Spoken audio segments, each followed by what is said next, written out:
Frank, you joined the chamber board when we were really having a tough time, and you provided information and leadership, and I'm truly grateful for that time that you gave us. Jeff, thank you for all of the work that you did when our community was threatened by fire, your daily reports, and sometimes twice a day. And you represented my zip code, and I'm grateful for that. Richard, I so admire how much you work for your constituents. You fought for Ione, you fought for your community, and you did that with the ARPA funding, but the work that you do for, I love it, Cow Pie Bingo, and the money that you raise for your community just goes above and beyond, and we're lucky to have you. I'll come back to you. Why do I have to be last? Well, Brian, when I worked at the food bank, even though it wasn't your zip code, you were up there asking, what can I do? You cared. You care about this whole community, and that was so obvious. And we are lucky to have you. And so I want to thank you for that, because that spoke volumes to me when it wasn't your jurisdiction, but it still mattered, and it still does, and I know that it does, so thank you for that. Thank you. And Pat, who has been my boss at the Community Foundation for the last 10 years, you serve this community well. What you do is you listen to understand and not to wait until somebody's finished to say what you need to say, and that's such an admirable quality. You bring so much, and I have been privileged and honored to work for you and to call you my friend. So our community is blessed to have each and every one of you. And as I retired, I just wanted to come and say thank you. You're very welcome. I find it ironic we should be saying thank you to you. Yes. Thank you for all you've done. Thank you. Thank you. All right, any other public comment? Good morning. Morning. Visual file on the screen. You need to review it beforehand. We usually don't do that, but council, is that permissible? Usually, stuff gets submitted ahead of time, and we look at it. Well, I'll be able to pass it out, so you'll actually be able to. Yeah, if you want to do it in the future, but we'll still hold you to the 3-minute time limit, or close to it. I always give you a little more time. Yeah, especially at the last meeting. I think I gave you a lot more than 3 minutes.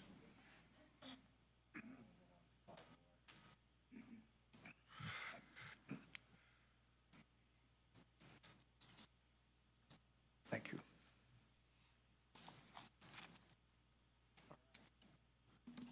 Thanks.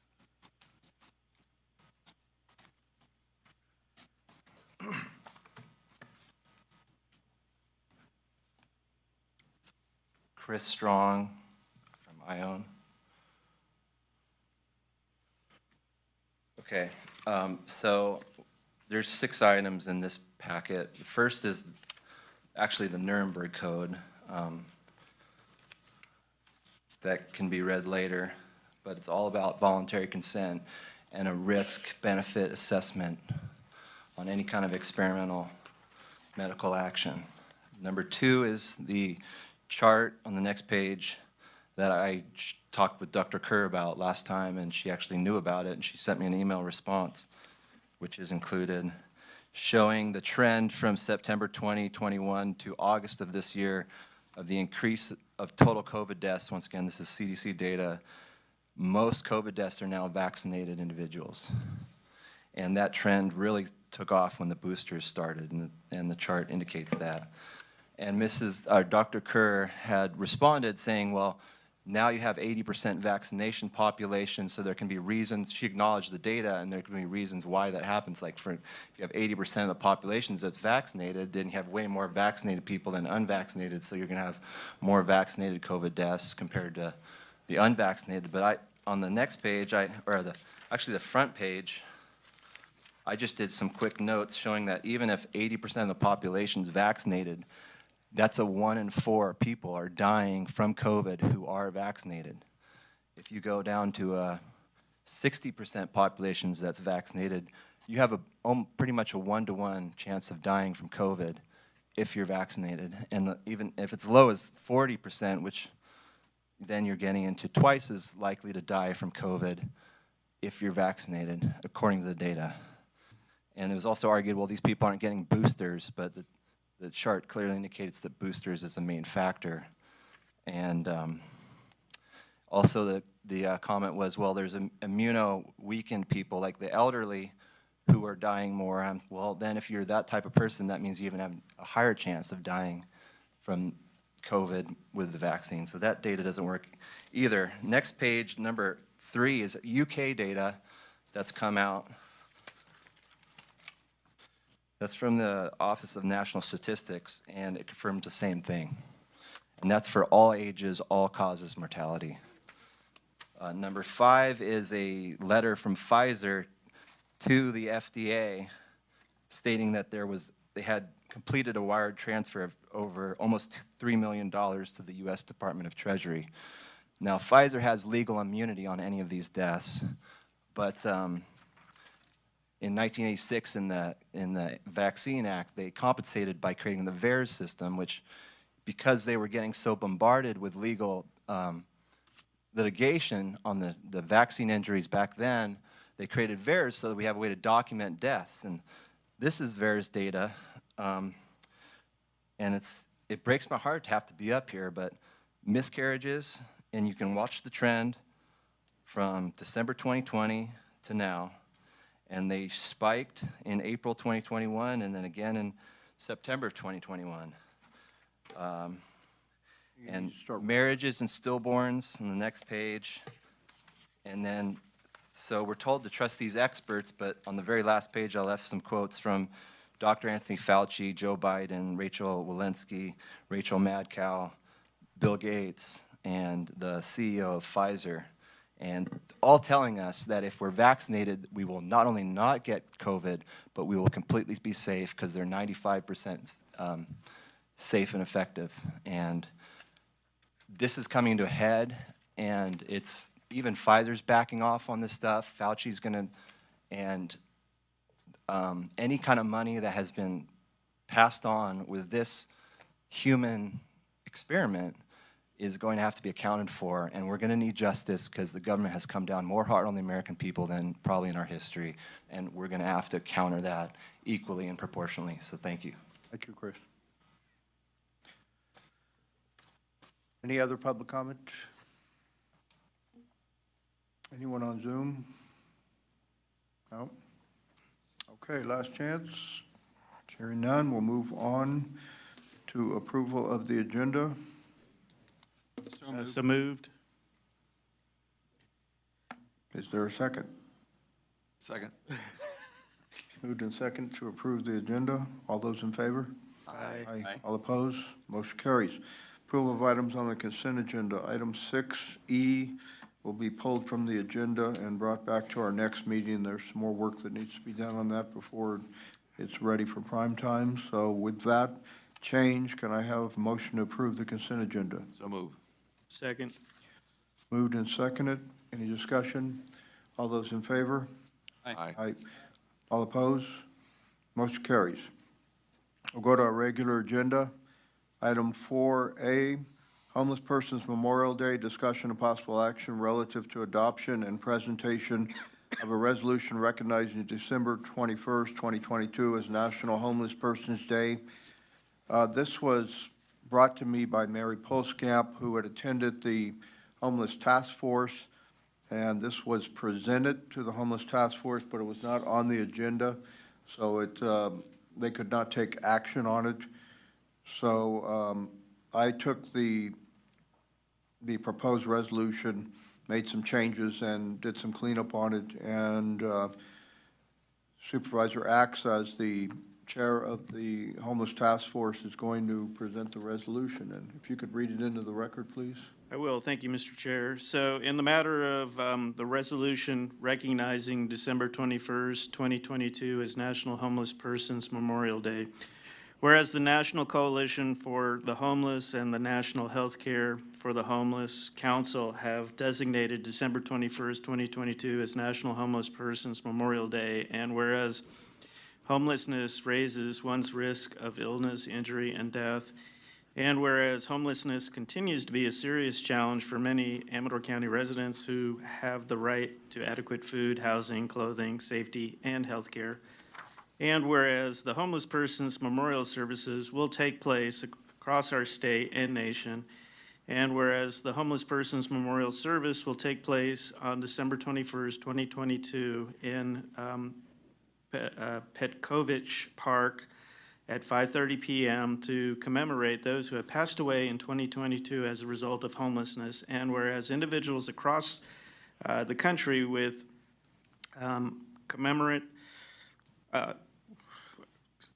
whereas individuals across the country will commemorate those who have died as a result of homelessness, and whereas we can honor their lives by working to provide solutions and end homelessness with this community. Therefore, be it resolved that the Board of Supervisors, the County of Amador, State of California, does hereby recognize December 21st, 2022 as National Homeless Persons Memorial Day in Amador County, and resolves to remember those who have died while experiencing homelessness and to encourage citizens to celebrate their memory by addressing the factors that lead to homelessness. Thank you. The board will take action, a motion on this, but I'm going to take discussion first. Any board members want to make any comments, or we can go to public comment? Public comment? District Attorney Reeby. Good morning. Thank you, gentlemen, and I applaud the board for taking this action. I can't speak to, well, I can, actually, the end of this. I live in Jackson. At the end of my street, there was a very sizable homeless population under a bridge. You know, it's everywhere. Jackson's taken the brunt of it. But I can speak as to how it has impacted the criminal justice system in my neck of the woods. And about this time last year, there was a lady by the name of CG, and we were able to reunite her with her family. But let me tell you how difficult that was. CG had come here in 2019, and during that period of time, she had committed, there were 200 calls for assistance between the Amador County Sheriff's Office and Jackson Police Department. Never felonies, they were trespassing, they were petty thefts, things of that nature. Profoundly mentally ill, had never, we developed a plan. It was actually the guy from the Ampine plant that came to me, and he said, she's up here all the hours of the night. There's drowning hazards, there's electrical hazards. We don't want her to end up in a particle board. Can't you do something? And so one of my investigators did a little research and digging on who CG was. Found out that she graduated top of her class in Washington. She was a track star and got scholarships because of how good she was. She was a homecoming queen and a prom queen. And then she was in college, she was in a passenger in a motorcycle, not a motorcycle, but a car accident. Whether it triggered pre-existing mental issues or it caused them, I don't know. But she devolved greatly. She ended up having a couple kids out of wedlock. Her parents couldn't control her anymore. She lived for a while in Shasta and Redding. She hitchhiked down to Amador County and then picked up all those offenses in that period of time. With the cooperation of the Amador County District Attorney's Office, the Public Defender's Office, Behavioral Health, the Public Conservator's Office, the sheriff, because we had to keep her in the jail, and the court. Those are all the parties that had to be brought to bear to be able to take her into custody on a misdemeanor trespass. She was picked up on a misdemeanor trespass. And because the public defender knew that she was profoundly mentally ill and it was for her good, we were able to keep her until we were able to stabilize her, and eventually she was reunited with her family. That brought the system, it's a great story, but it's also a sad story, because for every CG out there, there are probably 20, 30, 40 more. The problem is simply much greater than our system can absorb. But I am happy to say that last year we placed more people in such a situation into a stable environment than San Francisco County did, by one. So anyway, I applaud you for shining the light on this issue, and I look forward to working with you in the future. Thank you. Thank you. Keith? Good morning. Good morning. Keith White, City of Plymouth, City Council member, even though I don't represent the thoughts or the ideas or any of the wishes of my constituents or other council members. First off, I'd like to thank Mr. Reeby. I'd like to thank the Pulse Camp family for what they do. That shows community in our area. I have a gentleman that I hired, I don't know, about 8 months ago. Won't get into his name. I won't get into his story. Non-drug user, non-criminal background, unhoused. There's a little bit of mental health going on there, but not as much as I would like to think. First thing I'd like to ask the board here is, how much is this resolution costing the taxpayers of the county? Zero, I'm assuming? The time to prepare it, that's. Time to prepare. Okay, because I know that there's the opposite that's probably listening on Zoom or sitting out here that's going, oh man, my taxpaying money's not going for that. And I just want to make sure that that's zero out there. I look at resolutions like this as just a feel good in a lot of ways. Doesn't affect me one way or another. But with the things that Mr. Reeby said, the things that the Pulse Camp family are doing, we have a mental health and we have a drug issue that is unbelievable in this community. Those are the things that we need to address. And I think this is steps in the way that we head that direction. I've heard citizens of the county say, oh, truck them back to where they're from. Well, guess what? They're from our community. They're human beings. We gotta start showing compassion. We gotta start focusing on how do we fix this. It's a big boulder, and we got a pickaxe that we got to chip away at it. And that's all I just wanted to say. I just wanted that kind of on record. All right, thank you. Gentlemen. Thanks, Keith. Thank you. Any other public comment? Yes, ma'am. Come on up.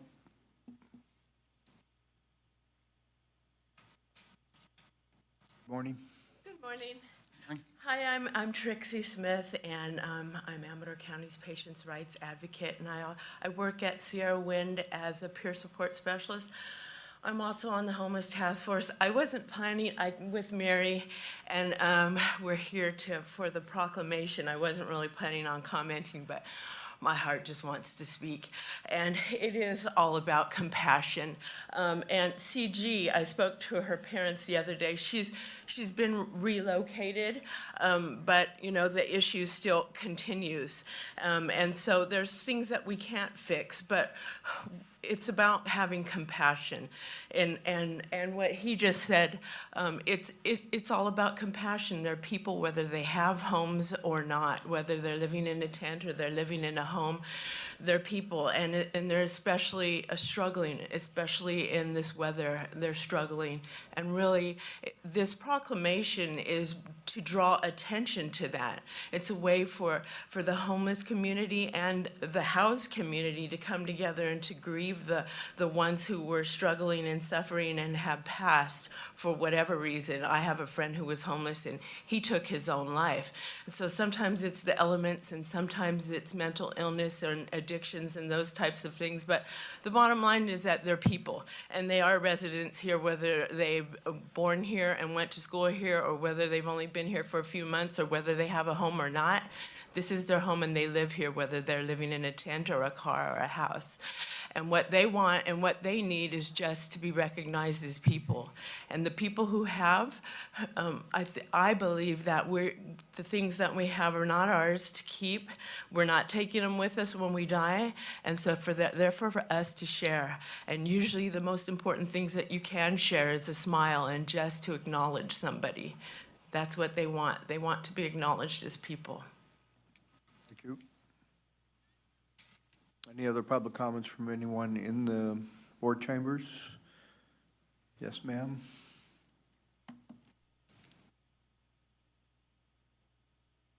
Good morning. Good morning. Jennifer, you have a pen we can put up here, sign it, or, there's one. Thank you. Thank you, Chris. Oops. That's a nicer one.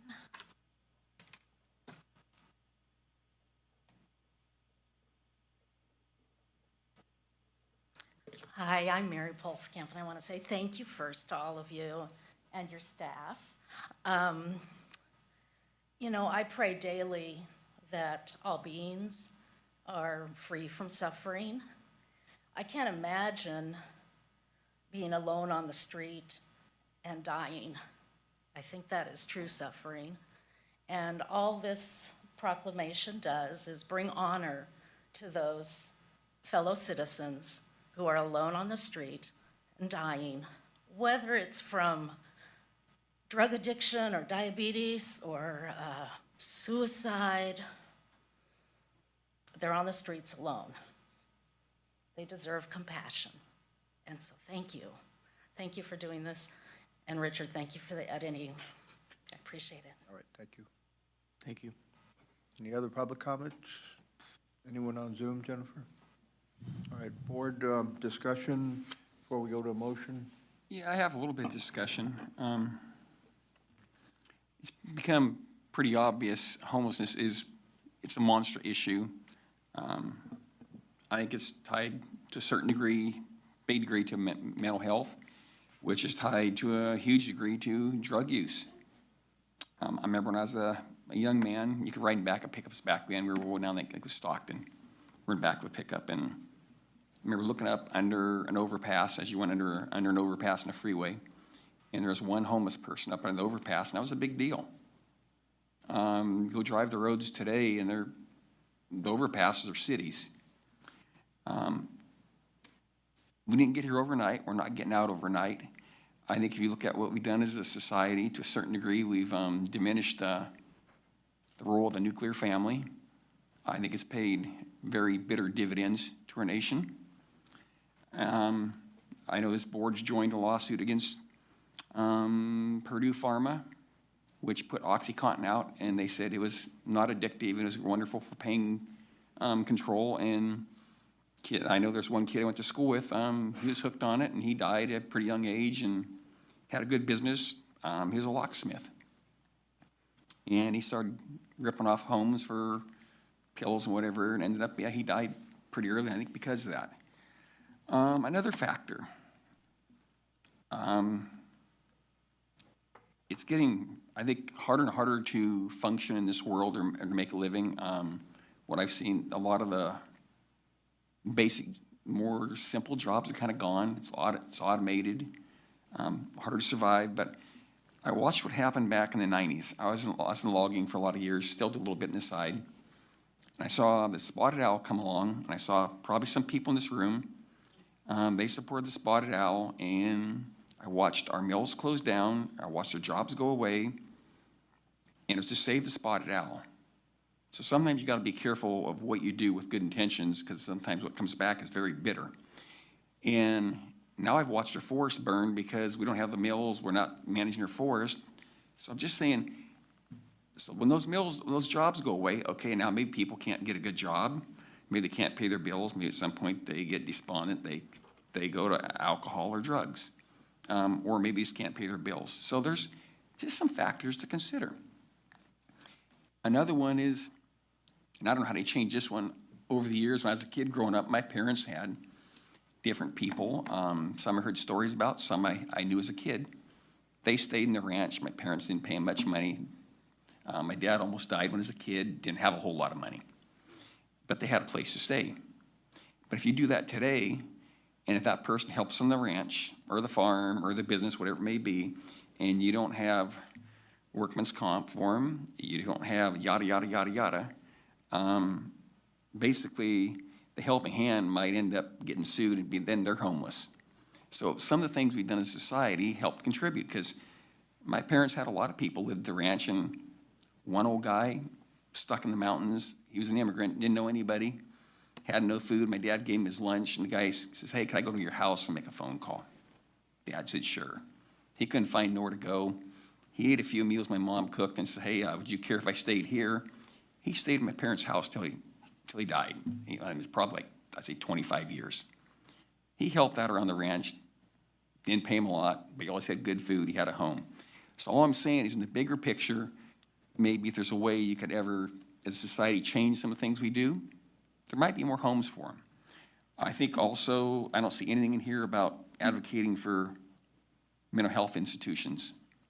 We need them really bad, because a lot of those people out there, the cities are not equipped to deal with them. The county's really not equipped to deal with them. And we can't carry that load financially, just can't. So that's just some of the things I see. I guess the resolution doesn't hurt anything. Doesn't fix the problem. I guess it doesn't hurt, so. I just wanted to bring up some of those factors, and I think also another thing we have going on too as a society, I think something we better look at is, well, I won't go, it's a different deal, but that's all I have to say. That's probably enough.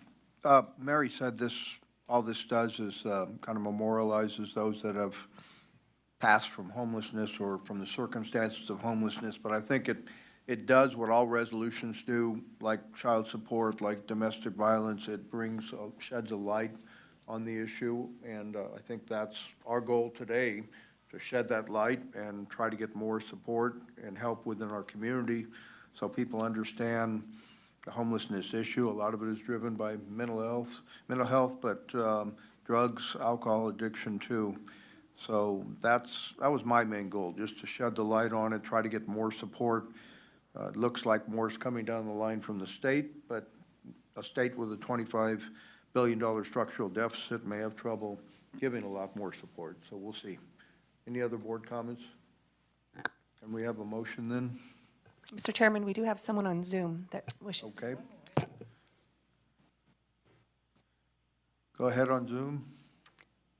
Yes, this is Carol Carlson from Pioneer, and I wanted to, first of all, just thank you for doing this. It's so important to remember and honor these at-risk individuals and families. But I also wanted to comment a little bit on what Mr. Oneto said. There's another factor that comes into the unhoused, and that is the lack of housing, low-income housing for those who are trying to survive on minimum wage, or even a little bit more than minimum wage.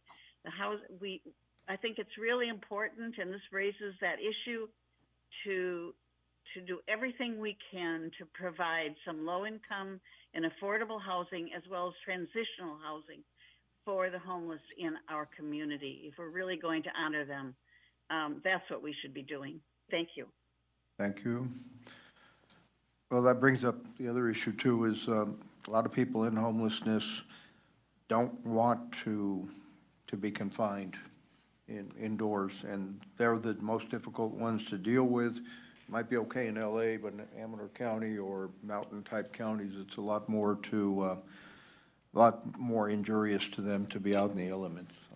Mr. Chairman, we have someone else on Zoom. Okay. Go ahead, Catherine, when you're ready. Catherine, go ahead. Yeah, hi, thank you. This is Catherine at Volcano. I wanted to thank you for putting forth this resolution. I sadly knew two men who died on the street in Amador County because they had no homes. And one of them was someone when he was in better health, who actually helped build houses in my area, served on our volunteer fire department, and he was unhoused and died alone on a cold park bench in Pine Grove last year. He did not lose his job because of any of the factors, or his life because of the factors that Supervisor Amador cited, except for the lack of support for people with substance abuse and mental health issues. So I think it's so appropriate for the county to draw attention to these real people who live in our communities, who are less fortunate than some of us, and the support they need, and to honor their lives. Thank you. Thank you. All right, board members, I need a motion. I'll make a motion then to approve the resolution honoring the Homeless Memorial Day. Second.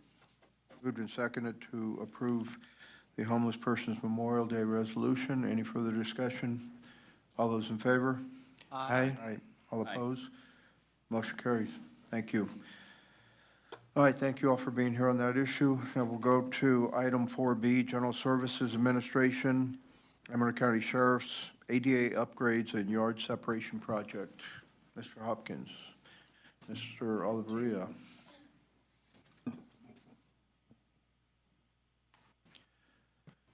Morning. We're finally making some headway. Yeah, good morning, Mr. Chairman, members of the board. John Hopkins, General Services Director. Typically, when we let construction projects out to bid, if there's not a large deficit, you'll see those things end up on consent. Unfortunately, this one came in over what we had reported back to you in September regarding the cost of this project. That concerned me, obviously, because originally this work, as you know, is integrated with the jail project and was a part of that jail project originally until the state carved it out of there. So I did a deep dive into and tasked Mark, and you'll notice Lance Dufree is here today from Vanner, and Eric Fadness should be online via Zoom. To break this down a little bit, this project, when it was carved out by the state, the estimate that was provided was from Sierra West, which was under Nocton Lewis. Vanner doesn't have a contractual obligation to this piece, but they do to the jail. And Lance is here today because it also, I thought it was important, as I informed these three gentlemen, that we provide confidence to the board as we move forward with the jail project, that we don't have a deficit like this on bid day. So Lance is here to talk to you about that if need be. Mark is here to talk to you about all the details of this and why things, I think, went south, and some of the things that we really couldn't prevent. So I'm gonna, since it is Mark's project, I'm gonna turn over to Mark for any Q&A, and please feel free to ask Eric, who's online, or Lance regarding any questions you may have regarding this before we move forward. Mark? Good morning. Morning. Mark Oliveria. Morning. As John said, in our memo, we explained our what we assume was the issues that the contractors had, and we actually did an in-depth investigation as well. We contacted the three contractors that actually gave, you know, somewhat decent proposals. You know, their strategies, their difficulties, and the way they bid the job, so we can understand, you know, the high prices. I'm here to answer any of your questions. I have one. Yeah. The state said that we couldn't make it part of the main project. Any idea how much that may have raised the cost when we had to make it a separate project? I do not know how much that raised the project, but kind of a guess. As far as access goes, I'll just give you an idea of what the contractor has to do. They have, because we're not including it in the jail project, and we had to separate it. Now that we could have went through one door to get to the demising wall. Since we're not doing it with the jail project, we have to go through 3 doors now, and the contractor has to actually walk that stuff, all his materials in, all the steel, all the concrete, It's further all the distance. block, yes, for the demising wall. So it does that. I mean, as you can, I mean, I think you can understand the Time is money. Yeah, especially when you're doing a lot of labor. Right. You know, when you're walking materials in instead of bringing it in on a forklift or some type of, you know, mechanical device. And I understand why DD Construction was high. You always get somebody who puts a bid, because they can't do the job anyway, they hope they get lucky and be the only bidder. But does this have to go through inspection by the State Fire Marshal's office, or is this part separate? No, it does not. It's inspected by our building department. Right, which has a review of AFPD, which is the delegated agency through the State Fire Marshal's office. Okay, thank you. The economy of scales that Supervisor Neto's talking about too, I mean, you reduce everything. You now have double the mobilization, double the cost for those things that you would typically not have if you had combined it together originally. It's not just the labor part of it, but it's all those economies of scales of. And that wasn't the original plan, the state said no, right? They said no, and Eric, you could correct me, but they said no the second time. So we've gone through a review twice, but we were delayed due to CEQA. Through that second review process, when we got down to the 11th hour, they said, yeah, separate it, so. Is it a security issue, Mark, is that what they said? There is a difference between the jail project and the project that we're bringing to you right now. A few of the things that will change. One, the contractors, subcontractors will not have to do their live scan or background check here in Amador County. They can do it from wherever they're at, as long as they bring proof that they've gone through their live scan or their background check. As long as they're not having to work in the jail, and I think there's only one sub that has to do that, and that'll be the programmer when it comes to the jail project. The other is, well, I can't. That's the major one. Also, I saw in there that had like an expedited time frame, pretty short. Was there a reason? That's trying to get it ready for the main project, is that why? I'll give you an example of why the timeframes are so short. The lobby work, where we have to do the lobby work, the jail or the sheriff's department, they have to they're gonna set up a tent outside where the public can come and talk to them or make appointments or do whatever business they need to do while that lobby work is being, completed. So we're trying to get that done as fast as possible. One of the big problems we're having is logistics and delivery of items, materials. That is a big question mark right now with any projects. So me and John are going to handle it as it comes up. That supply chain issue is something I talked with Lance about yesterday too, to see how Vanner handles those things. And it becomes a problem when you can't, it's one thing to have a 3 or 4 week delay on a material that's pertinent to the project. But if you're going out months and months, or even sometimes with some of the things that we're buying today, like vehicles that go out years, that creates a problem with the job. So feel you can ask those questions from Lance. We had that conversation yesterday of what to do, but I think some of that is starting to lighten up with the supply chain, which is good news to some degree. Hopefully. That 10% contingency, that's pretty standard, isn't it? Yes, it is. You're talking about what we're asking for? Mm-hmm. Yes. How long is it going to take to complete this?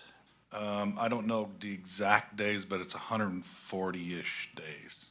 So about 3 months? Yeah, the demising wall itself is 90 days. You got the curing of the concrete to block. Yeah. And something else, your bids are really surprisingly close, at least 3 of them are. They are. They are. I mean, a lot of projects now are, you're seeing bids, you look at them, they go from 100,000 to $1 million, and there's all over the place. Yeah. DD was way out of there, but yeah, the 3 were really close, competitive, if you ask me. But we're still waiting, even if we get this done on time, we're still waiting for the state to come in with approval of the site plan. That's Department of Finance, and that's that started in February. I was pretty happy until you mentioned the state. Yeah. The state of California, yeah, I think some of you were copied on my email even last night. It just is unconscionable to me that they're working on a 1-page map since February. And I can't get them motivated, but it has a concern, because if we don't move forward with those ground lease documents and the review of the property and the site map, you know, we're gonna be stuck like we were with the State Farm Marshal's office, or stuck like we were with the CEQA process, and we're gonna be back here talking to you guys about those escalation costs. Now, the good thing is, excuse me, Mark, I did review our funding the other day and confirmed this. And, you know, Chuck or CAO understands as well as I do, and we did report to you that deficit that we had was about 7.1 or 7.2 million in September. We've got 8.6 basically in funding. So we have funding to cover this, but it's extremely important that we get the jail project moving and done on time, and that Vanner does all the efforts that they're gonna take to market this. And there's no guarantee necessarily, but they're pretty confident. You have in your package the information that Vanner provided to me when we questioned even profit and overhead. That was another issue that we had here with these subcontractors, because all of them were anywhere from 9 to 12.5% over what is typical. And I think Lance probably says it best when he says they were acting more like subcontractors than prime. There's a lot of factors here with why this has increased, but I'm concerned that if we don't move forward quickly with the state, we're gonna be back here asking for more dollars, and that's gonna be a bigger challenge. That's why it may be opportune to make another drive down to Sacramento and try to meet with the people from Department of Finance or BSCC directly, because all the emails seem to go in a black hole, and we're not getting the answer we need. No, we're not. And Eric, have you had any communication with BSCC regarding any of that? I have not, no. I think I saw your email from last night, and that was the only communication that I've seen regarding the due diligence and Department of Finance ground lease. Well, that's the next step after this, so I think we get this approved, and John, we better strategize and try to head down to Sacramento and meet with the powers to be face-to-face and say, let's go. It's been since February on a one-page map. So, Lance, do you have any comments? Yeah, I was gonna say, you have some recommendation? Since we've been here this morning, I saw that a response came from. Can you identify yourself for the record? Lance Durfee, Vanner CM. Since we've been here this morning in the chambers, we actually received a response from BSCC that the Department of Finance is looking at approving the project mid-April. So we're projecting a start of construction right now of July. And at least we're hearing something, and then they're saying that they would have the easement map cleared before that as their goal. So over a year to get approval of a 12,000 square foot project. Yeah, and that's been the problem with the Department of Finance and all the projects that we have right now that are BSCC, SB funded projects. It is very hard to set schedule to the Department of Finance approvals, but we're projecting right now July. I believe that we've got a good cost model, opinion and probable cost. It really, what matters is how good we do the outreach, how well our reputation is in treating the contractors fairly, and helping them to mitigate their own risks and getting a good pool of bidders to get a good number for the overall jail expansion. You know, question on that. When will we be able to put it out to bid? Because like right about now is when you want to be going out to bid if you could. It would be a good time, but we don't get to put that out to bid until DOF gives the thumbs up. April? Yeah. Yeah. And my fear is that, you know, with that map, they're gonna hang their hat on some T that we didn't cross or some I that we didn't dot, and then we go back through that waiting game again for something that's de minimis. Lance, would you think it would be beneficial to go down and meet with them, or are we just at their mercy? I don't think meeting with BSCC is going to get anybody's attention. You know, it's the Department of Finance, making sure that it might be helpful. Making sure the Department of Finance, that we stick to what they're projecting right now, and we're able to get this reviewed mid-April so that we can go to construction. I agree with Supervisor Neto. If we can maybe get this reviewed from mid-April to February, that would be very beneficial to going out to bid. I mean, I'm not exaggerating when I say this is simple. Simple for you. No, it's simple. It's simple for, yeah. Well, I feel your pain, because I did a job a while back, and I need like, a findings from the state, like what they wanted. So I sent an email and a couple phone calls, and about 6 months later, when the job was done a long time in the past, they called in information. I was like, whoa. So, yeah, it was a very simple question I asked them, too. I also listed in Mark's memo, those things that we're going to do for the jail project, and you'll see that there's also a considerable more contingencies set aside for the jail project that we haven't used or I haven't let go of. Our solicitation efforts just for this project, we sent out bids or notifications to almost 1,300 people, including locals, but we don't have a lot of local DIR registered contractors here in the county that can take on work like this. But between their marketing effort and our marketing effort, we're going to touch a lot of people when it comes to the jail project. You know, John, I think Richard's idea probably won't work, but I think it's worth trying. Got to try something. I mean, to go down, maybe talk to them and say, hey, is there any way we can expedite this? Or at least have any phone problem calls, or just touch base. I mean, Yeah, John, take the map with you. Apparently you guys have lost this. Here's one to look at. Yep. Where's your stamp? I mean, I don't think it'll go anywhere, but I mean, but if it does, it can save us quite a bit of money. I mean, I think. John and Chuck and I have gone down and Jeff and met with CSAC on this, and they had a lot of staff there, so I can touch bases with them too and ask for a little help. Maybe somebody can punch a button someplace. And it wouldn't hurt to send a box of candy this time of year too, to the person at the Department of Finance, so it's in your budget. Well, they aren't singling us out at least, so everybody else is dealing with the same issue with these departments. To help put it in context, what delay costs you, it's about $50,000 a month in escalations, increased escalations. Well, not only that, it's not just that. It's like when you bid, like right now, people are lining up their work for next year. Right.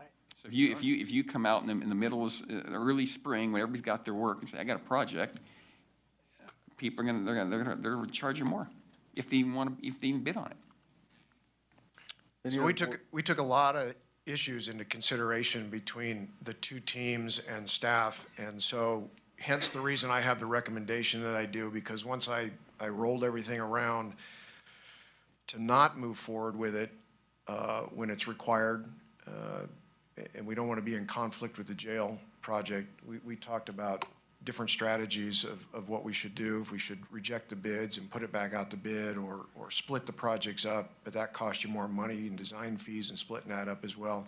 And you run the risk of losing all those bidders that we had. I wouldn't put it back out, no. So our final, after we looked at everything and all the unique circumstances here as to why these things were over and what the cause of it was, whether it's the sheriff's restrictions or just the arduous labor that has got to take place for this project, the final recommendation was just to move forward. I also would hope the sheriff's office recognizes our recognition of them providing those bathrooms for them, separate bathrooms. They do, and I even had a conversation. There's no love that comes from the board to them, but that's a little bit of love going to them. No, I know. And I even had a conversation with the undersheriff, Brian Middleton, regarding just the live scan, because I didn't understand originally why every worker had to come to Jackson to do that live scan. And it's because that information stays there. And so if somebody throughout the project gets popped on a drug charge or has some issue, that information will go back to Amador County Sheriff. It wouldn't if they did it someplace else. So since the majority of workers will be on the outside of the jail when we do the jail project, I didn't have to bump that up by $70,000 because we're forcing people to come here for just a live scan. So that'll go away. So that'll be a relief as well. Any other comments? Yeah, I have one more comment. It's like we just talked about the homeless issue and affordable housing. I think this project right here is a prime example of why it's hard to build affordable housing in California. You've got more rules, regulations. It's just a morass. And then you get the CEQA issue, which we ran into in this thing here. How many years it set us back with the lawsuits? It just took forever, 6, 7 years. Well, 5 at least, and, you know, all of those processes that you're talking about are state-driven. I know. That's the point I wanted to make. So, I mean, people talk about affordable housing, affordable this. This state's done just about everything it can to make projects unaffordable, and it's right down in Sacramento. I think the estimated square footage here is $1,400 or $1,500 a square foot for this project right now. It's just nuts. And I mean, I know what you're doing, you do, but I've watched what you went through, the consultants went through, and it's a mess. Not your fault, just what the state's doing. Well, thank you. I appreciate that. Any other board comments, questions? Any public comments? Lance or Eric, any final thoughts? Nope. None from me. Okay. Then I'm looking for a motion. We have 5 items that need to be approved. So I'll make a motion to approve the recommendations for staff. I'm not going to read all of them, if that's okay, Mr. Chair. Okay. Moved and seconded. I'll just summarize these recommendations.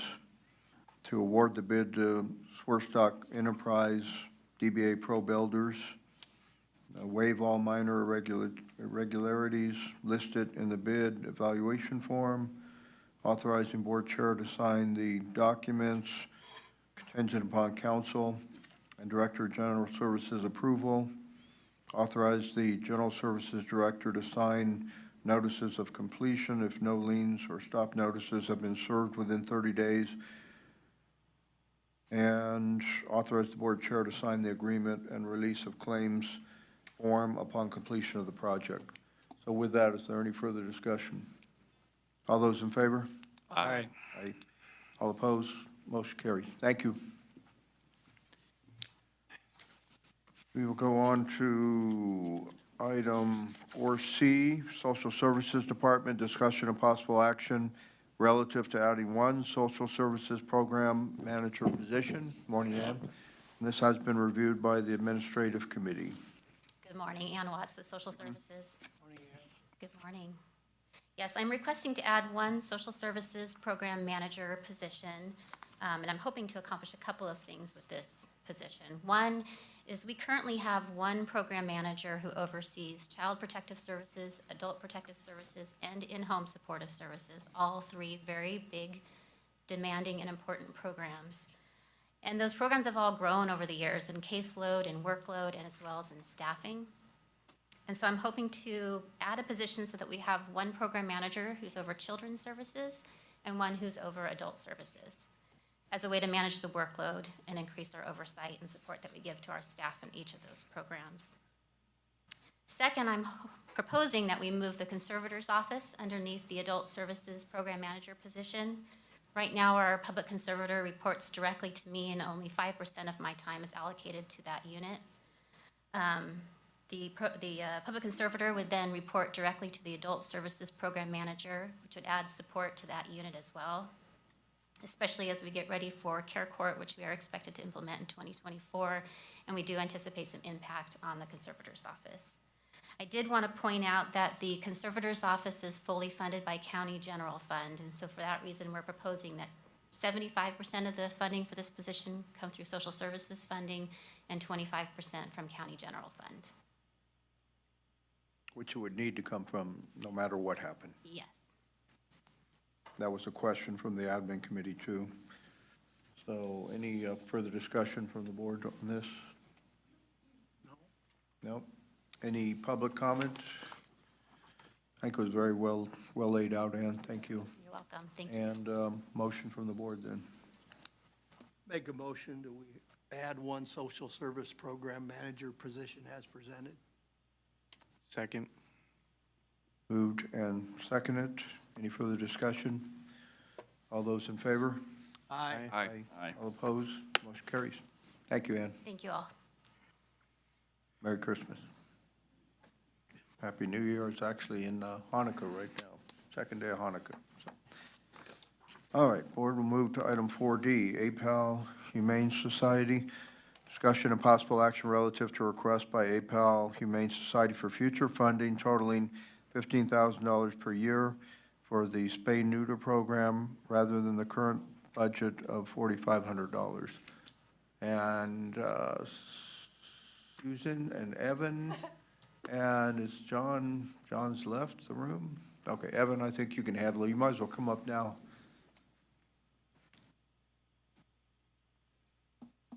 I was hoping you were going to move over there so I could see your face. Well, I had to sign, so that's why I waved. Oh, okay. Well, who wants to lead? Susan, you want to lead off? Me, please. My name is Susan Manning, and I'm here on behalf of APAL, and we've had a lot of changes in this last year. We now have a facility. We jointly with Tri-County Wildlife Care purchased the acre that was adjacent to what used to be Jackson Creek Vet's Pet Bed and Breakfast, and then we were able to purchase the Pet Bed and Breakfast. So we also have staff, which we never had before. I kept telling people we had the feed barn, which basically was that.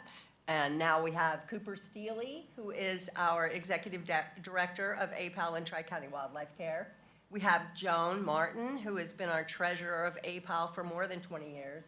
And we have Marie Mort, who has trapped more than 1,000 feral cats in Amador County. Wow. So, total, yes, more than. In July. Yes, in July. So she's way beyond that now. We're asking for more funding because we're doing direct intakes, which we had not done in the past and which we do not want to do. APAL took in January through October 340 cats. In the past, we took in 0. We took from the shelter 186 cats and kittens during this time period. We would ordinarily take more than 500 cats and kittens, but all from the Amador County Animal Shelter. The community cats totaled 189. Those are ferals, and those are all of our direct intakes. Correct me if I'm wrong, Evan, but I don't think the shelter was taking in any feral cats this year. Yeah, well, they haven't been taking in cats since COVID, feral cats. Okay. So if you look back historically, and hopefully you got the cute graph with the cat on it. Yes. In 1988, we were taking in over 2,400 animals. Year before last, we took in a little over 800 animals. Between the two of us, we have taken in over 1,100 just cats.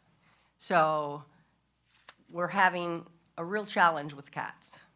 APAL has spent more than $300,000 year to date, this year to date. And we are asking for $15,000 to assist with spay-neuter only. We support the shelter. John Hopkins made the comment, "We got your back." Well, we feel like we've got your back. We take in the cats with kidney disease. We take in the cats with broken jaws, broken legs, any number of maladies, so that shelter staff does not have to euthanize them. In many instances, we can bring these animals around and get them adopted. We have the funds to do that. It's what we do, and it's the right thing to do. So in addition to asking for $15,000, I'm also asking to be invited to the table as a partner with the shelter, which we had always been before. We have now a waiting list, which we believe too many animals are being placed on, which is putting the burden on APAL. There are good things about this waiting list. The waiting list does get people to rehome their pets themselves, and it does get people to change their mind about keeping their pets. But I would like to see that not one unspayed or neutered cat get put on that waiting list. I want the people to call us. I want us to have the opportunity not to let those cats or kittens go without coming to someone to get spayed or neutered, because if our total intake was only 800 last year, and together the shelter and APAL have taken in over 1,100 cats, that tells you that we're going in the wrong direction. And the cats are winning? Cats are winning, yes, yes. And Supervisor Oneto, I think that we can save the spotted owl and have a responsible timber industry as well. So when you talked about the spotted owl, I thought you probably were talking about me. And in 28 years, we've only gotten one, which tells you that they're not out there. Swainson's hawks 15 years ago, we never got them. We get lots of them. So we were able to turn things around for the Swainson's hawk, and I think we can do it for the spotted owl as well. And we always have to remember what we're doing to them, we are doing to ourselves. So we have to be walking a fine line with our wildlife neighbors as well. So what I'm asking of you gentlemen is to give us a $15,000 raise, and also to at least invite us to the table with what's going on with the waiting list. And I'll give you a perfect example. We thought that strays were being taken by the animal shelter. So on Friday, we referred a lady who called from Ione with an abandoned cat. People moved, they left their cat. That cat was sadly trying to get back into that house and was being chased away by the new owners and by their dog. The cat was hiding under cars, and people were calling for help for this very friendly cat. And the shelter put that cat on a waiting list. I don't think that in that situation, that was the right thing to do. We would never have referred that call to the shelter had we thought that that person would be turned away. We now have that cat. Fortunately, we were contacted by another person who said, well, yeah, we did call the shelter, but the shelter turned us away. So we'd like clear guidelines on what the shelter will and won't take so that we can do our job well. And I think that's a fair request. Well, I think just more communication, but that takes coordination because the shelter is limited on their staffing, and when people are out in the field, that makes it difficult for staffing the shelter to be up to par. And I can understand that, but 340 cats later, it's been a long time. We got to do something better. Yeah. Well, just to touch on that, we do. Identify yourself. Oh, sorry, Evan Japes, Director, Animal Control. Just to touch on Susan's things, we are state mandated to take in stray or injured animals, cats or dogs. That's priority number one. No questions asked. You call us with an animal that is injured, we will take it in, we will give it the appropriate medical attention. Then abandoned animals, and then owner surrenders, stray friendlies, ferals, those all can go on wait lists, and there's a myriad of factors for that. So yeah, there are rhymes and reasons to these sorts of things. And so, I mean, Susan made a good point with that, but we also, when I had a meeting with you last week, an injured cat came to them, or a sick cat came to APAL when I was meeting with her. We took that in, no questions asked. You know, a question, probably for Susan. Talked about taking all viable, injured, ill, special needs. What's the viable injured cat? Was it criteria? Broken jaw that can be wired, broken leg that can be either amputated or casted. We had a couple of broken leg cats that came, both car hit, strays, at the same time, and the shelter took it in and immediately gave it over to us. We also have longer wait periods than the shelter is mandated. So, you know, what you can do in a short period of time, we have to take a lot longer, which costs a lot more money. So if we can go more towards having the shelter do the intakes and us pulling, that's beneficial both for the animal and for us. For as a crew. Susan, just in a conversation we had last week, you mentioned that if I heard you right, that you used to get 15,000 and We did. it was cut Yes, in the 12 or 13 debacle and never been restored, or? right. I think, you know, some of that is budgets and taxes and everything that has gone on. But yes, we did get $15,000 for the low-income program. And then we really cut back on the low-income program, shaving it down and setting limits of the number of pets that people on Medi-Cal could have spayed or neutered. So we got a decrease, but we also tightened our belts as well. Okay, thank you. I mean, Evan and Susan, the shelter is not mandated to take all cats in, correct? Correct. Anything stray healthy, we are not mandated to. If we have space, if we have staffing, there's a culmination of reasons, why they might go on a wait list. We don't just do cats, obviously we do dogs, we do cruelty cases, we do field services, police, fire, medical, a myriad of other things that all have to take an effect and play into part the reasoning why an animal might go on a wait list versus coming in directly or right away.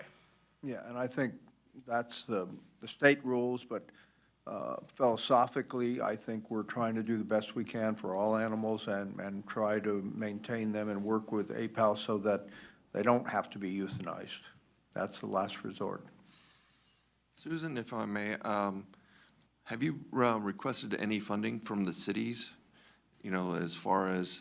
It's interesting that you bring that up. We have no idea, I owned the feed barn for years, and our address was Jackson, but we were unincorporated. Right. I know that Evan has software that shows him the cities versus the county. I don't have any such program, so I wouldn't know. Are they unincorporated areas of Ione and all of the other cities? Because if there are, and there's no simple way to tell whether they're cities, then I wouldn't know the difference. I think of the 186 that we took in, you were able to tell that 132 were county. Of the 186 cats APAL pulled directly from the shelter, roughly 75% came from the county, and the other 25% came within the incorporated cities. And that's what I'm kind of asking is, can we see if we can break this share up a little bit, because it's, it's dealing with, part of this is coming out of the cities too. We're having those discussions now with John Hopkins and Evan. There's issues with the cities and the way they're dealing with the dogs and cats. So that's one side, is how they're dealing with those animals to get them to proper care. The other side is financial. A lot of counties have gone in with, the cities have gone in with the county. San Luis Obispo is a prime example where they've actually helped build the animal care facility because they know that the shelter benefits them too. Our cities have got off not paying anything, and they've got accustomed to that. It's not correct, and we're going to approach the cities now and explain to them that they have a responsibility for the care of the animals too, and we're going to ask them to provide some financial. And that's what I'm trying to get at here is, but we have two different paths here. We have APAL and then our own. But we would like for them to be one path.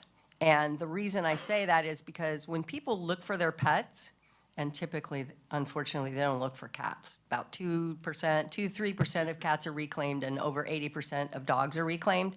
They look to the shelter. They don't look to APAL. And we really want the shelter to be the primary intake rather than APAL. Yeah, and we're going to ask the cities to actually try and pay for a person because, frankly, our staff, the weight on their shoulders is high from the workload, but the other thing is those staff responsible for euthanizing animals, it takes a toll on them mentally. So I share what Susan's saying with one exception, and that is that we are different in certain ways. They'll take in any cat, and I know that they've taken in cats from out of county as well as the cities. We're trying to differentiate that. We don't deal with ferals on a regular basis. They have a feral program. I don't know if it's a barn cat program or what you guys call it. It's a feral program, Feral but program. you actually were at one time taking in all the ferals and then passing them on to us after the 72-hour hold because we discovered that 25% of them are pet cats. So not exactly the same. They have been a very good partner. We've been a good partner, but they're a private organization that does beat to a slightly different drum than we do with some of the responsibilities that we have. In addition to that, what Evan was just talking about, and I thought it was important to mention this, just the other day we were looking at having our water shut off up there. That consideration on the wait list put us in a pause. We weren't going to take in 30 dogs, I think it was 30 30 cats and how many dogs? Dozen or so dogs, because we didn't have the ability to maybe clean those areas with that kind of intake. There's a lot of other things that go on with animal control that we do other than just cats, and I know Susan knows that, but those considerations need to be taken into account, because if I start opening up everything, then I'm gonna be back here asking you guys for more staff and more funding. Well, the There's percentage. balance there. Percentage of cats that APAL takes in from out of county is small compared to the overall total, correct? Correct, yes. We don't take in anything. We have had to ask people to wait, particularly during kitten season. And we hate saying no to the animal shelter because we feel like we need to pull everything from you that we possibly can. And sometime this year, we had to say, we don't have any fosters for the kittens. So, Now, the other thing that we share, and I wish people are a lot of times the problem to this, because they like to feed, they feel bad for, they're compassionate, right? They feel bad for Fluffy or little kitty there, and they want to feed it. I'm a proponent of educating to stop that. That's why we have signs out there. They say, don't feed the wildlife or don't feed the animals. That's a hard conversation to have with folks at times, though. But it's hard to change that habit from people. And it does create problems when you start feeding things like feral communities.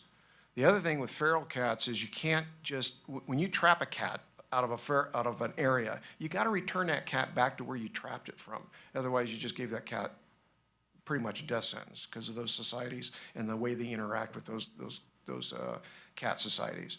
So feral cats are an issue for us. They're a non-adoptable animal. We don't want to take them on a regular basis. Yeah, 25% may be adoptable, but the majority of them aren't. And that euthanasia rate goes up when we start taking in animals like that, and that's a hard thing for our staff to deal with.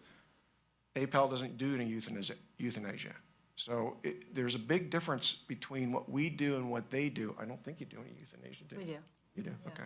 I stand corrected, but not like we do. Not like you do. No, but we So- try to be the group that will take the animals to prevent you from doing euthanasia, and we take all of the feral cats. If you take them in, we will take them from you within your 72-hour hold period. Right. So we'll keep the communication going. Now we'll get better. And we'll get better at that. But I do, from the management standpoint, I keep a hold on that because everything comes down to money. That's why she's here today. That's why I might be back here if we're burning out staff or we increase what we do, which we can if that's your pleasure. But it comes with dollars and cents. Okay. You know, what's the cost, the veterinary bills for a cat with a broken jaw approximately? You know, it varies greatly, but maybe $1,200. Okay. Any other board questions, comments, any public comment? We do have someone on Zoom. Go ahead, Cindy, when you're ready. Good morning. My Morning. name is Cindy Grandboyce. I'm a resident of the county. First off, I'd like to say I was really happy to hear Supervisor Forster speak about working on the interaction between the county and the cities. About a month ago, my daughter had I'd call it a traumatic experience where a woman had her window down when she stopped to check her mail. A pit bull jumped out of the window, ran over and attacked a cat that was in her yard, it injured the cat pretty bad, called animal control, and they refused to come because they said the city wasn't paying them to come. And now my daughter was left dealing with this severely injured animal. The police came.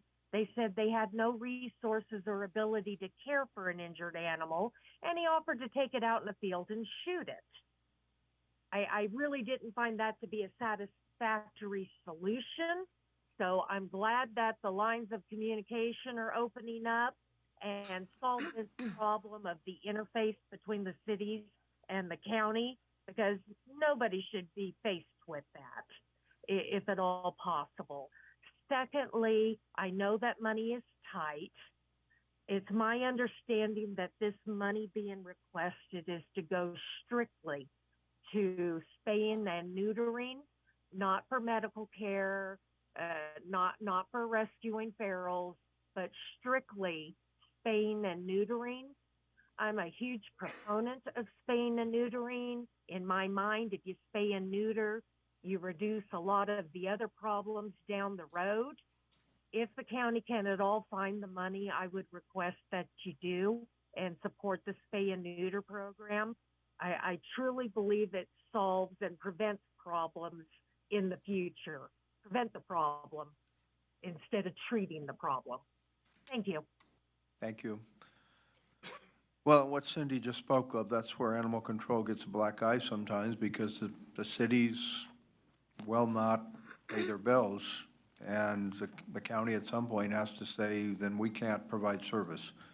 We've got issues with 2 cities now where the county has taken care of previous issues and asked for reimbursement, and that reimbursement has not come. So that discussion is going to be taking place in the future. Let me just kind of rehash what the issue was there.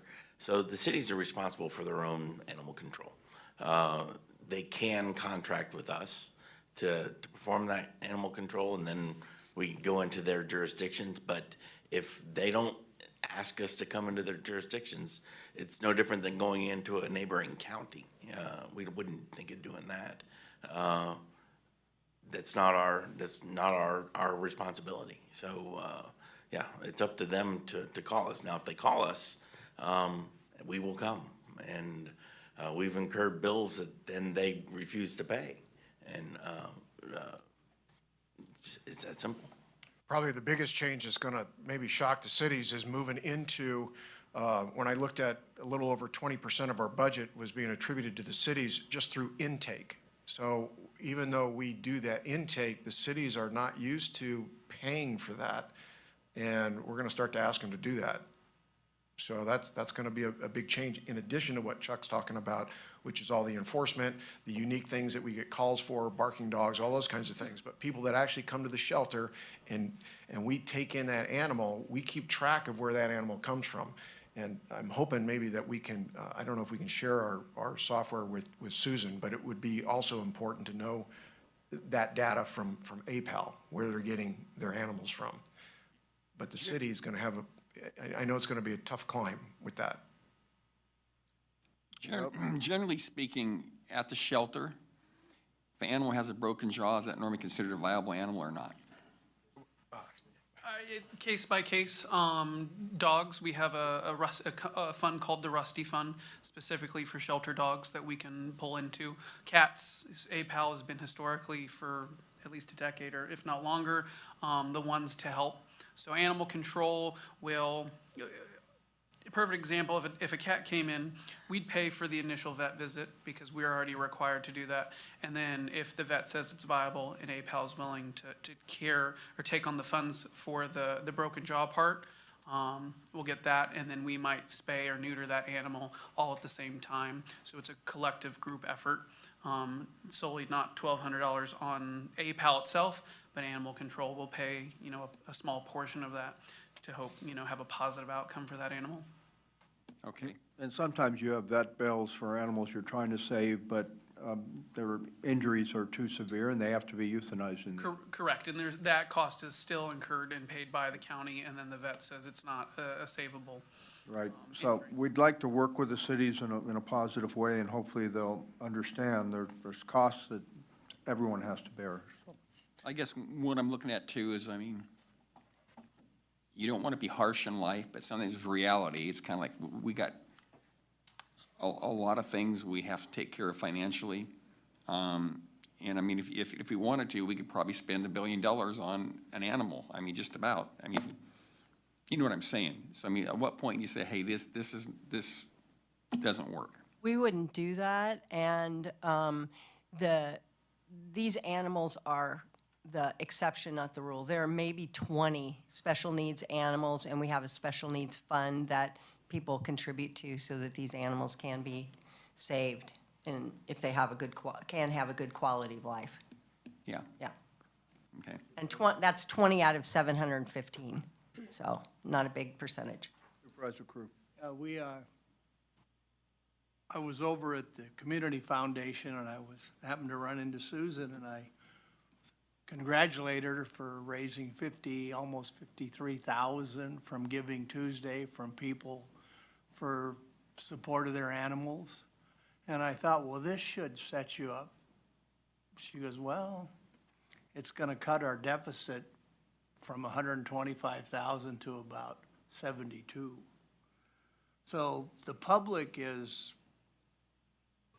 probably recognizing the problem more than we do. Yeah, we Because- actually, every year. Am I saying that right? You are. The Amador Community Foundation does their Giving Tuesday drive, and every year, APAL and Tri-County Wildlife Care have been the top earners, which means, number one, we work very hard, but we also have an animal-loving community in Amador County. They love wildlife, they love their pets, and so they give generously to us. But as Evan will attest to, the vet bills have all gone up. Everything has gone up for all of us in so many ways. And so we just keep having to up what we're doing in trying to cover all of the expenses. No, it's true. I know at our house, I think the dog and cat get better treatment than anybody. I mean, so I'd like to be my cat. He gets a pretty good life.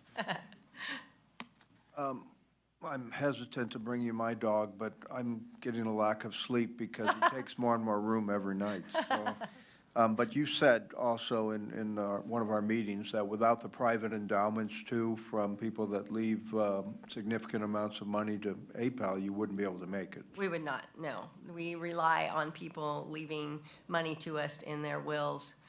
That's really what the primary resource is, both for Tri-County Wildlife Care and APAL. We could not live on the annual income.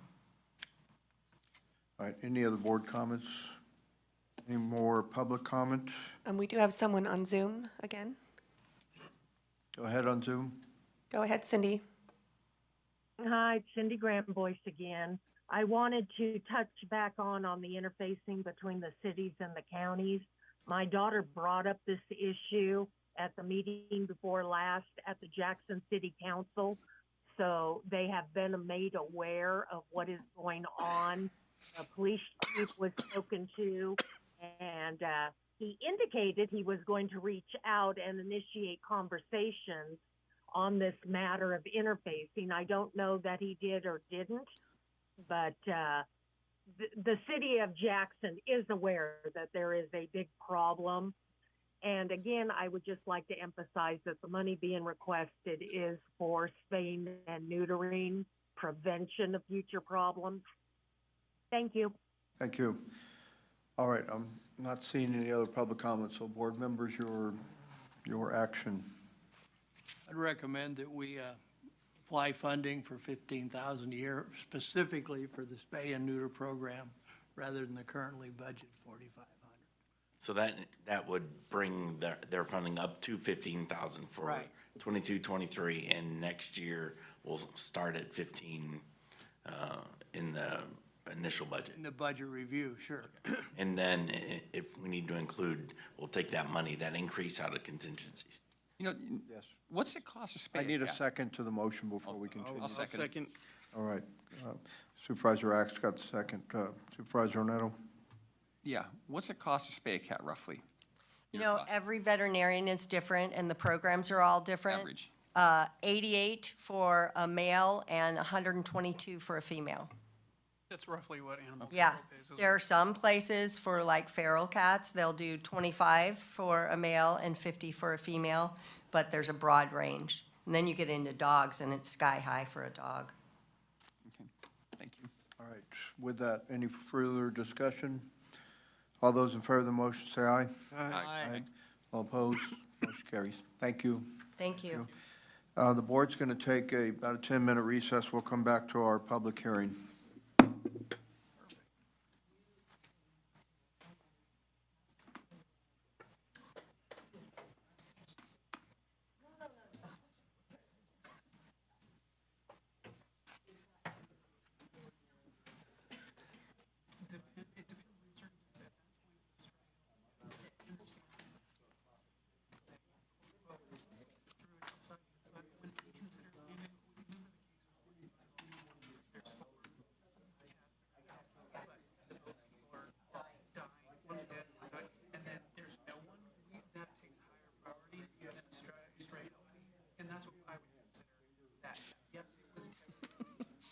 Give you the figure?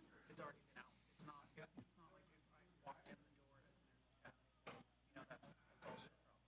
It's outside, it's healthy, and no one said it was friendly. Right. But, correct, but, yeah, it's a healthy stray cat. You're not obligated to take it. If you said it was injured, sick, not as much. Because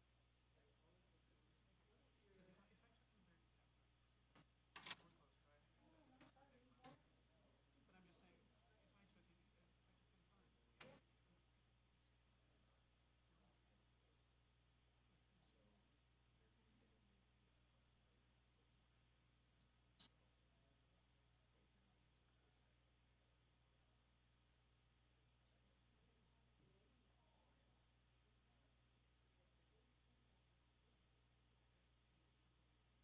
I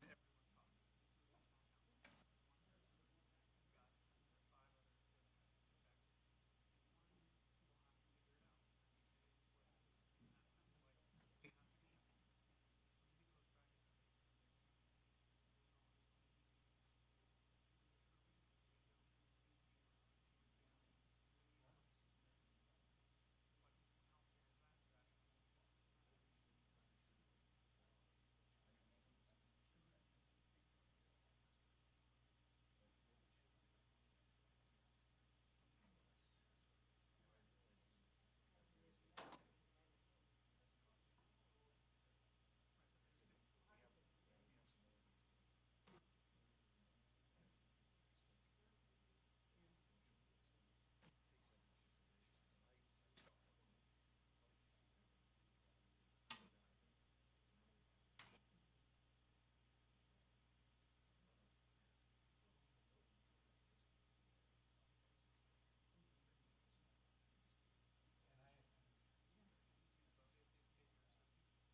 I'm the Senior Admin Analyst for General Services. And I included a report for you to review. So everything that you need to see should be in that report. Basically, it comes down to the construction cost index for this past year, having an adjustment of an increase of 5.7%. And so you can see that in attachment B on the report. And then in addition, that increase, if we apply it to our current fee schedule, you will see an increase in the fees. That increase is notated in attachment A in table 3. And that's where you can see the single family rate going from $4,371.94 up to $4,621.14. Multifamily, $2,971.32 to $3,140.69. Commercial, office, and industrial are by square foot. So commercial will increase from 86 cents a square foot to 91 cents. Office square footage would increase from 104 to 110. and industrial square footage from 38 cents to 40 cents. Did you have any questions? I thought the CCI adjustment might be higher than that. I did too. I was kind of surprised at that. I do have one question, or ask either of you to comment on the statement by Mr. Hopkins, maybe to get the city involved in this in the future, cities involved. They might want to wait till after the issue with animal control is resolved. Well, the cities, yeah, there's one jail. So I know that some of the cities have wanted to carve themselves out of that process before. I know that fees are not sexy by any means, but they definitely use the jail, and in my humble opinion, should definitely participate in these fees. Well, the jail is there for their use. Some of the cities claim they have no people going to the jail. Yeah, good for them. On a positive note, though, I would like to draw the attention of the board draw your attention to page 4, where there's that loan that we've been carrying for some time for Wicklow Way property, and I think this year we're going to take care of that, and so you own that property outright. Lucky us. We don't pay tax on it, though, right? No. And the CPI last year, I think, was a little over, I think it was 8.14%. So over the course of 2 years, 14%. That's substantial. Karen, good work on this. Thank you. Very clear. All right, we have, any public comments? No. Any other board comments? Do we know how these figures compare with other counties going through this process or other jurisdictions? Is this all pretty much in par or in line with what they're? No, they're about 50%. So, and that's just because. So we're much lower We're than. much lower when it comes there. And we don't capture everything. Other cities capture future growth. They have future growth fees for all kinds of things. Right. This is specific to the jail and specific to recapturing those funds that we used when we built this building, recapturing those funds, which all that goes back into capital improvement.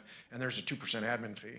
But other counties have a much broader range for capital facility fees. Okay. Thank you.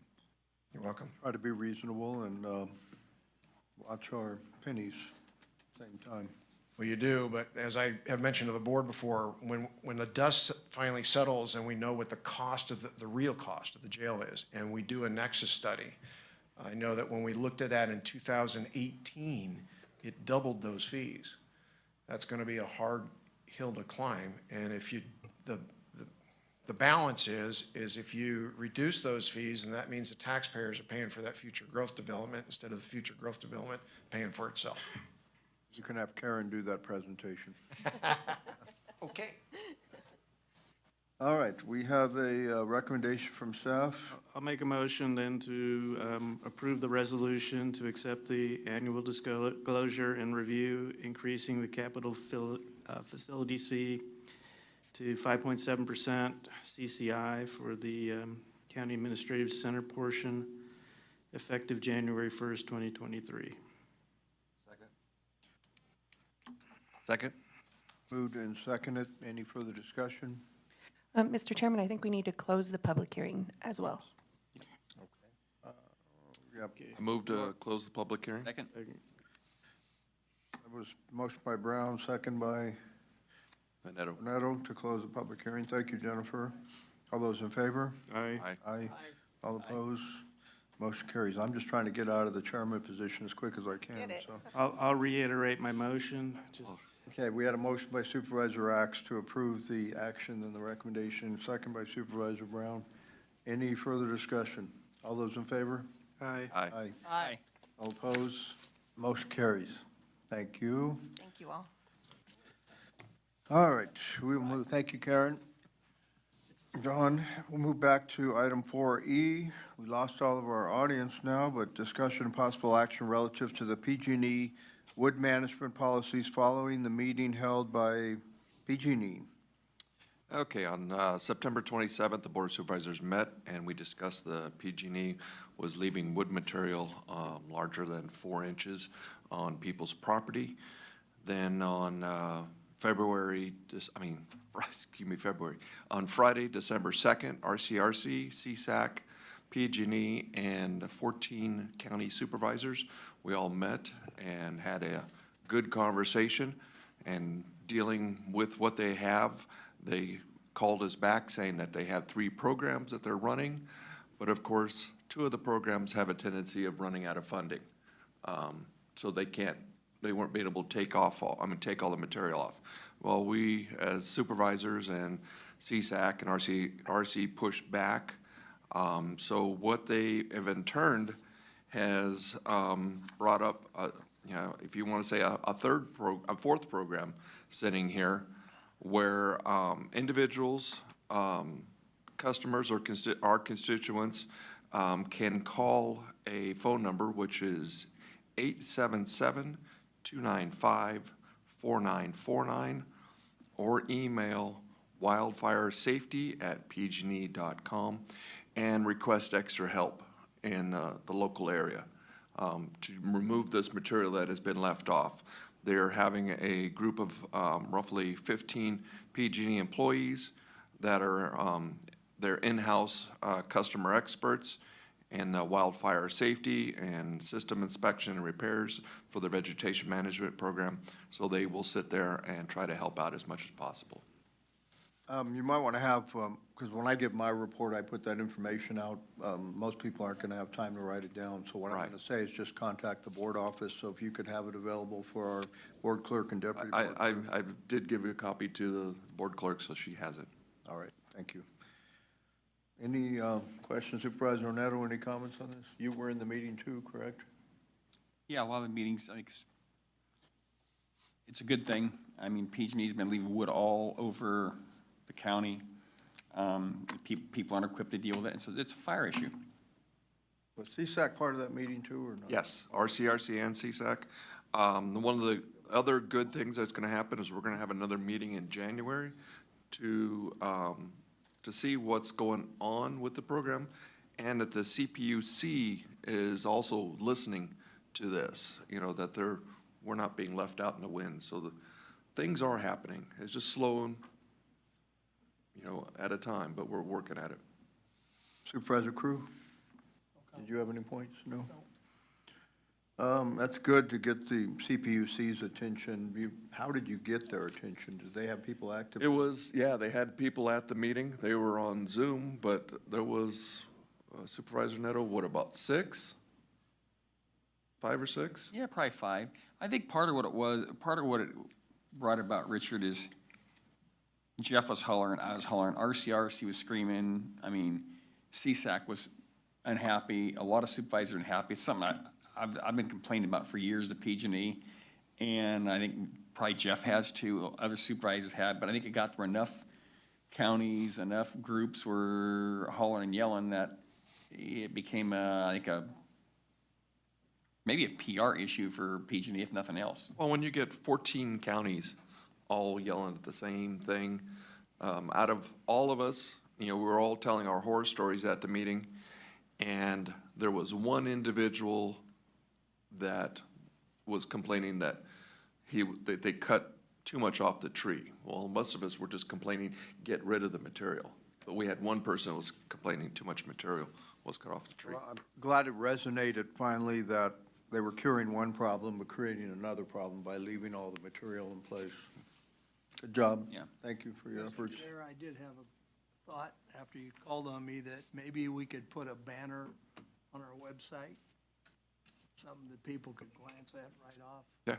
Chuck, With those and contact info. you work with Jeff and Brian and get that information on our website? Yeah, we can do that. We'll get that on the front page. All right, thank you for the report. Move on to item 4F, Building Department, California Building Code Adoption 2022 edition. Todd, good morning. Good morning. Good morning. This is basically something that we do every 3 years. Can you identify yourself? Yes, I'm sorry. I'm Todd Barr with the Building Department. Something that we do every 3 years. The international code is updated, and then the state follows with their own version of California building code for things that are more applicable to the state. Again, this year, there's relatively few changes in the California building code. Probably the most substantial one that I see right now is gonna be the way that they figure the loads on decks, but I'm still getting some information on that and how they're gonna actually apply that. So, trying to figure out exactly what their formula is, but they're applying dead load and live load, things like that. That's probably most substantial at this point. Like I said, this happens every 3 years. I have removed some of the appendices that we adopted last time because they became part of the code, and then there was a couple other ones that they put in there that applied to us that I did include. And of course, they're included in the ordinance that I provided in the package with you. Do you have any questions? Where's that most substantial change in what section? It is in the residential code, and it's going to be in decks when it comes to the loading of the decks. Like I said, I want them to clear up what they're talking about a little bit. Well, So. Mr. Chairman, if I may? Is that possibly from some of the deck failures that have been on like the news? Absolutely, it's absolutely from the deck failures. There's been, there's been several of them. Right. And because of the elevation here in this county, of course, they take a heavy snow load, and there are a lot of decks. So, What are you referring to, though? The amount of people? that- Yeah, it's been on the news in the past couple of years that, people were celebrating and like on the edge of a deck, and then a total deck will fail off the side of an apartment complex or even a building. Right. so that's causing them to modify a lot of different things, the way they attach the deck, the type of lumber that's used structurally for a deck. They've changed that, and now it's, like I said, the additional loading is they want to, what lumber, what are they requiring for? the last code adoption, they went to the structural lumber has to either be treated or it has to be naturally resistant to weather and insects. No, the reason I pressure treat, sorry. Yeah, the pressure treated, the reason I've got to laugh about that is we had such a problem getting rid of pressure treated wood, for the state, and now they're requiring more of it. Yes, and another problem with that is pressure treat is about 80% of the strength of regular lumber because of the perforations and stuff they put into it. So you've got to upsize the structural lumber, yes. But What's you kind would of funny, think it would- funny about that, I remember used to be, wood was treated with creosote. And then they came up with a new pressure-treated lumber that was environmentally friendly, and now we're hearing how bad it is. So I wish they'd make up their mind. That's left hand, right hand. Todd, you would think they'd be looking at more support rather than the wood or the treated wood itself. Well, they still are looking for more support. It's just that you have to upsize your structural lumber. You're going from 2x8 to 2x10. And, because you're getting 80% of the span, basically. Okay. Okay? I got a question for you, Todd. Sure. There's been a lot of talk about affordable housing.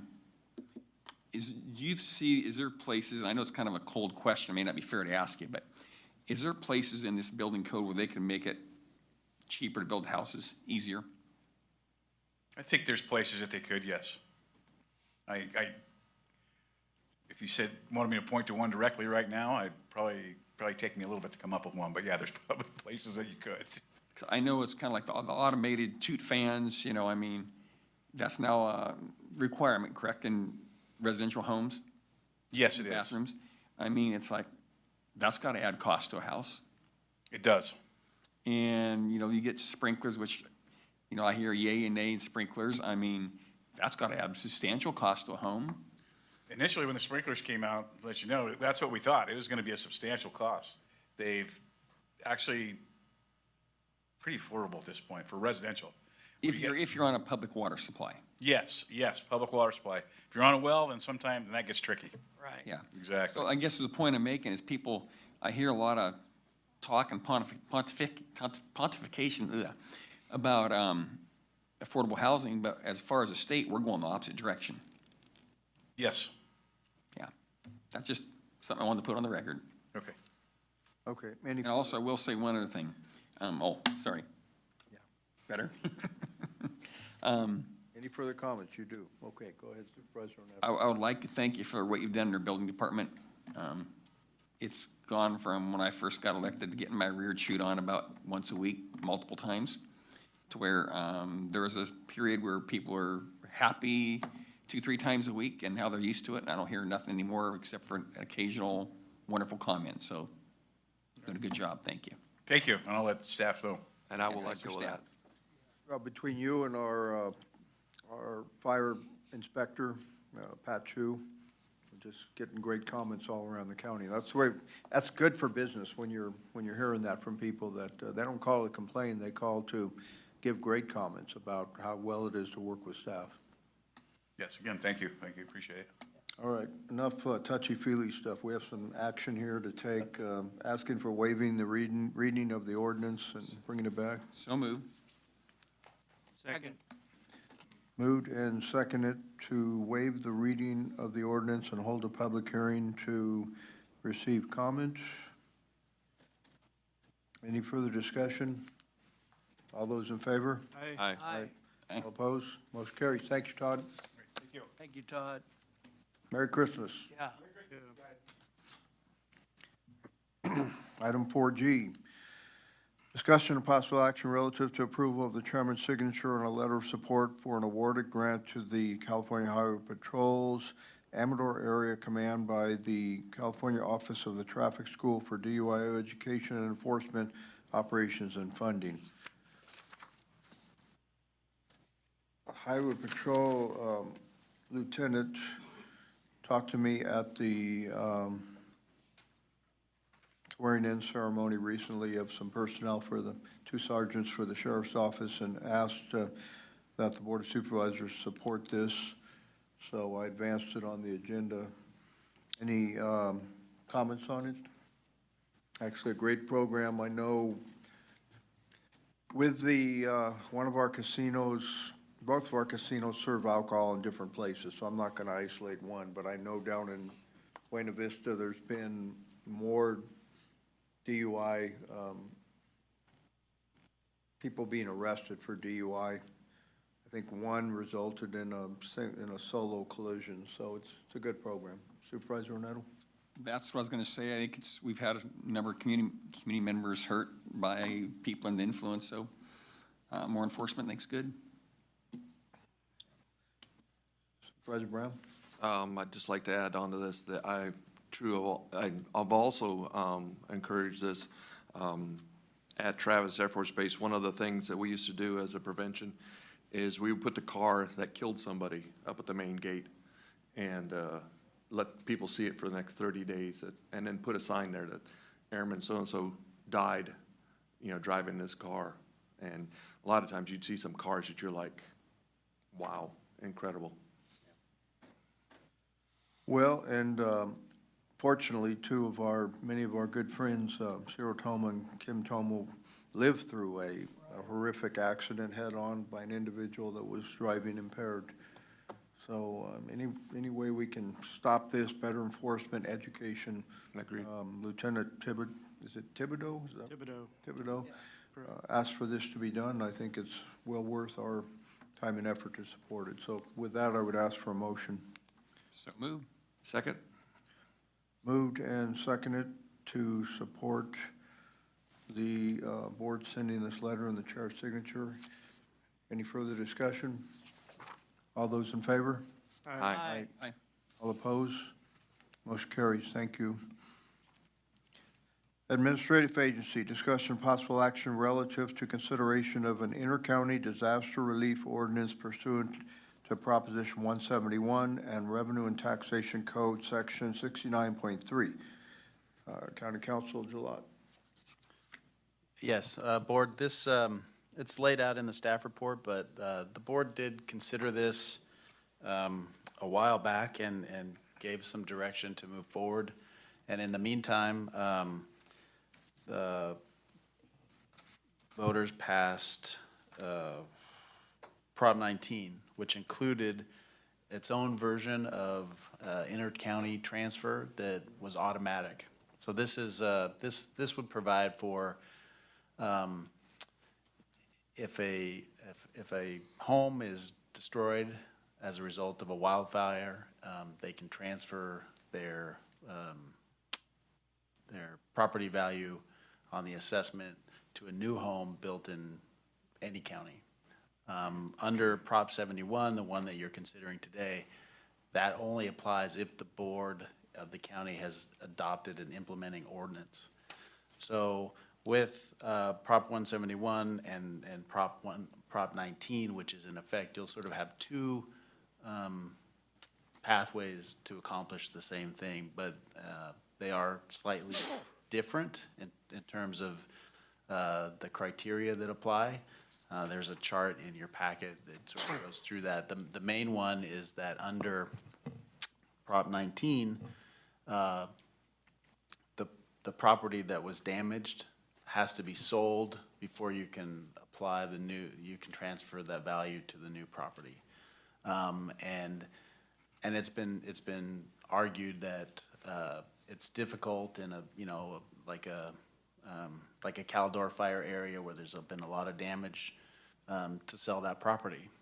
And then your time frames are gonna run, and it doesn't always work, I guess. And so if the board wants to have these two pathways, then you would move forward with this Prop 171 ordinance. Otherwise, you can leave the Prop 19. Yeah, no, I think, I think it's reasonable to not force people to have to sell a piece of devastated property right afterwards, because you're kind of, where'd the term fire sale come from? You're a fire sale on it, and you're not gonna get the value you probably should, and down the road when things are doing better, you probably have more, more time to market it in a better condition. So yeah, I don't see a problem with, giving a person a couple pathways to go down. This is very well laid out. Councilor Gilat, thank you. But any other comments? Yeah, the only comment I have is if your property is destroyed, it's basically, it's just land at that point. Well, it's not that value, it's the value that it had. No, I understand, but to sell that, you're just selling land at that point. Right. Sometimes land is hard to, to sell, undeveloped land if your house burns to the ground, so. Right. So I think we do need to provide another route that you don't have to have that done or have the land sold to qualify. Okay, the suggested action is to either decide not to move forward with this or to waive the reading of the ordinance and schedule it for adoption at our January 10th meeting. So move. Second. Moved and seconded. Any further discussion? All those in favor? Aye. All opposed? Motion carries. Thank you. And we have the minutes of December 6th. I had just one minor correction. I'll move to approve with the minor correction because I didn't find any. Second. Moved and seconded to approve the minutes. Any further discussion? All those in favor? Aye. All opposed? Motion carries. And with that, we have items left on closed session, so the board will end this meeting and go back into closed session.